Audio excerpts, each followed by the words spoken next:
41 Ethiopians begin journey home after fleeing Myanmar traffickers in a hopeful turn amid a dire situation. 41 Ethiopian nationals held by armed groups in Myanmar have begun their journey home, Thai sources told the BBC. These individuals had previously been held captive in cybercrime compounds within Myanmar, where they were reportedly coerced into participating in online scam operations. Following their escape from these compounds, they tragically fell into the hands of various armed factions, including the Democratic Karen Benevolent Army and the Border Guard Force. These groups currently exert control over several regions in Myanmar, where thousands of foreign nationals, many lured by deceptive job offers, remain stranded in increasingly dire conditions. Thai officials informed the BBC that the 41 Ethiopians were initially transferred to Thailand and are now en route to their homeland. These same sources indicated that approximately 300 additional Ethiopians are expected to be repatriated over the next 2 weeks as part of a coordinated effort to bring them home.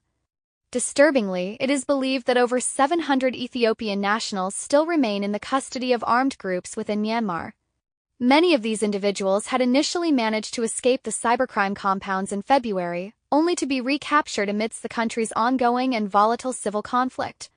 The majority had been trafficked into Myanmar after being promised lucrative job opportunities in Asia, only to find themselves forced into working at scam centers. Victims who have managed to escape have recounted tales of severe abuse, including grueling work schedules that stretched for up to 16 hours a day and appalling living conditions. Some have voiced their growing frustration over the slow progress of repatriation efforts. As one detainee was quoted as saying in earlier reports, "We are stuck here and others from different countries have already gone home." Families back in Ethiopia have also voiced their deep concern and anxiety over the delays in rescue efforts. Abubek Simel, a representative of a committee formed by affected families, told the BBC that government officials had cited budget constraints during discussions regarding the urgent situation. Sources familiar with the matter have indicated that Ethiopian government representatives have not yet arrived in Thailand to assist with the crucial process of processing the remaining detainees. The victims initially wanted to return home all at once, which unfortunately complicated the logistical process, one source explained. This unfolding humanitarian crisis follows earlier reports in April highlighting the desperate pleas of over 700 Ethiopians detained in military-run facilities in Myanmar. These individuals expressed a profound fear of being re-trafficked or facing even worse fates.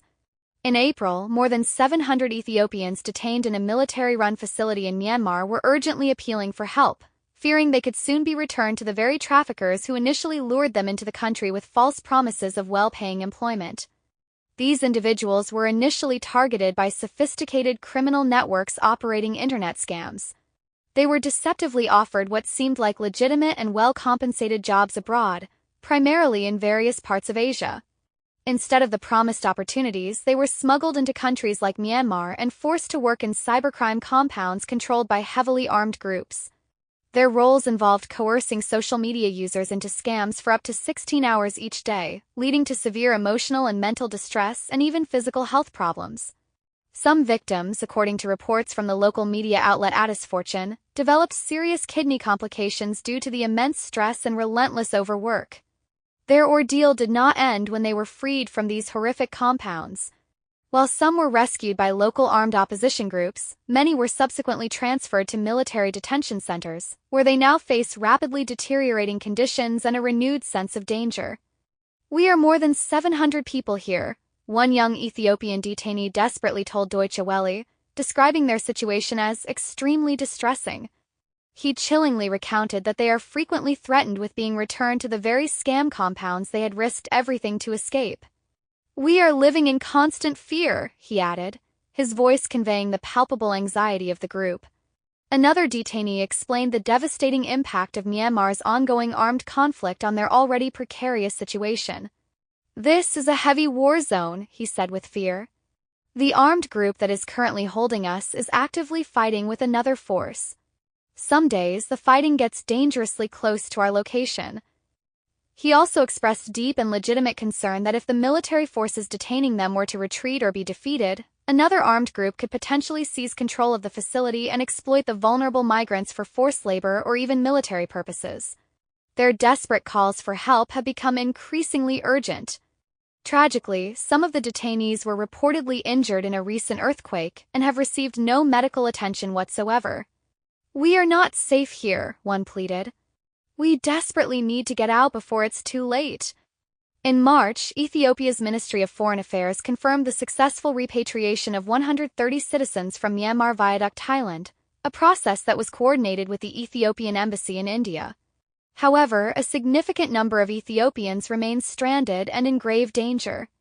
A parent-led committee tirelessly advocating for their release informed Addis Fortune that over 270 Ethiopians are confirmed to be held in Myanmar, Laos, and Cambodia. The actual number of Ethiopians trapped in cyber fraud operations across the region is feared to be much higher, with some estimates suggesting as many as 3,000 individuals. Myanmar itself is currently engulfed in a brutal and complex internal conflict.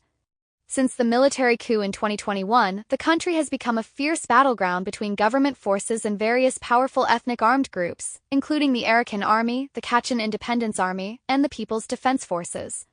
While many of the scam centers that once operated with relative impunity in areas like Shan State have been raided, the collapse of central authority has left countless victims in a terrifying state of legal and physical limbo. Many, including these Ethiopian nationals, are now trapped in detention or once again at the complete mercy of heavily armed factions.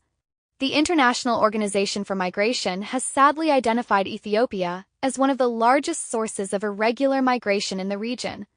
Tens of thousands of Ethiopians undertake incredibly dangerous journeys every year, particularly along the perilous eastern corridor through Djibouti, Somalia, and Yemen towards the Gulf nations. While young men constitute the majority of these flows, a growing number of women and even unaccompanied minors are increasingly part of these desperate attempts to find a better life. In 2023 alone, over 100,000 Ethiopians were deported from Saudi Arabia. Many returned to Ethiopia in devastating physical and mental condition, and with limited reintegration options available to them at home, some tragically attempt the dangerous journey again. Adding to the complexities and risks faced by Ethiopians seeking opportunities abroad, Ethiopia's Ministry of Labor and Skills recently issued a strong public warning against deceptive social media advertisements falsely claiming to offer legal jobs overseas, particularly in highly sought-after destinations like Canada and Europe. While the ministry affirmed that it is the only authorized body to facilitate legitimate employment opportunities abroad, it stressed that no other entity has been granted a license to recruit for jobs in Europe or North America. Unauthorized individuals are actively spreading false job offers online, potentially leading to severe exploitation or human trafficking, the ministry stated in its warning. Citizens are strongly urged to verify the legitimacy of any job offers exclusively through the official government platform to ensure their safety and avoid falling victim to these dangerous scams.